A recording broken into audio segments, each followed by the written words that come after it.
partner in this debate, the Independent Journal Review, has collected questions from some prominent conservatives around the country. Here's a videotaped question from radio host Larry O'Connor. In 2008, we saw how motivated an electorate can be when they think their vote is making history. Let's face it, if Hillary Clinton is the nominee for the Democrats, you'll be running against the prospect of the first woman president. How will you change that narrative and motivate the electorate behind your candidacy?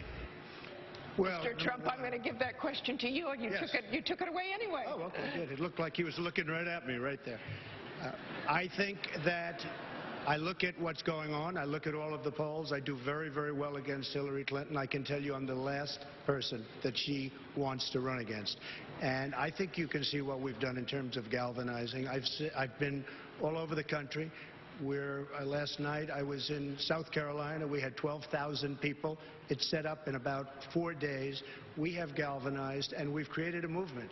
A lot of it has to do with, as an example, Josh's question on drugs. I'm the first one that said build a wall, but I mean a real wall, not a toy wall like they have right now, a real wall, and you'll solve lots of problems. But we will galvanize the people of this country and we will beat Hillary Clinton, because assuming that she runs, by the way, how she gets away with the email stuff is hard to believe. So I don't know that she's going to be running, but on the assumption she runs, I mean, look, and speaking of that, if she runs, she's running for one reason. She's going to be able to run for one reason, and that's because the Democrats are protecting her, because so many people have done so much less than her, and they were absolutely, their lives have been destroyed. But on the assumption they do protect her, I will win the election, and we will win it by a lot. We will win it handily. We cannot have another 4 years of essentially Barack Obama. Martha? Thank you very much, Mr. Trump. I'm going to go to Senator Rubio on this. How would you change that narrative? I think it's already happening. Look at the turnout in Iowa. A historic number of people came out and voted in those caucuses. They're saying the same thing's going to happen here in New Hampshire. Look at the rallies that every single person on the stage is having. Much higher numbers than you used to see in the past, and here's why. Because people are starting to understand very clearly that this election is going to be a turning point. That 2016 is not just a choice between Republican or Democrat. It is a referendum on our identity as a nation and as a people.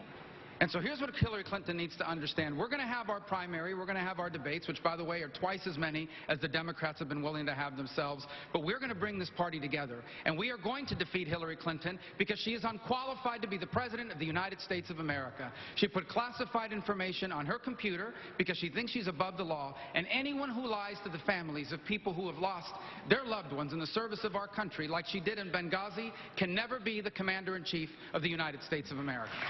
Thank you, Senator Rubio. Dr. Carson, I want to go to you on Larry O'Connor's question. Would you change the narrative? Same question? Yes. Yes. Well, first of all, I think it would be a pretty easy contrast, quite frankly, between myself and Hillary Clinton. In one case, you have someone who is known as a deceitful individual, an individual who at Benghazi, which I will never let go, quite frankly, because I think of those two men who went up there on the top of that compound with machine guns, firing away, allowing their colleagues to escape.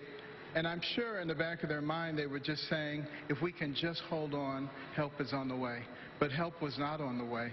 When did we in the United States not send people to help our own people? You know, this is not who we are. And I would simply make it a referendum on honesty and integrity versus deceit and the Washington way.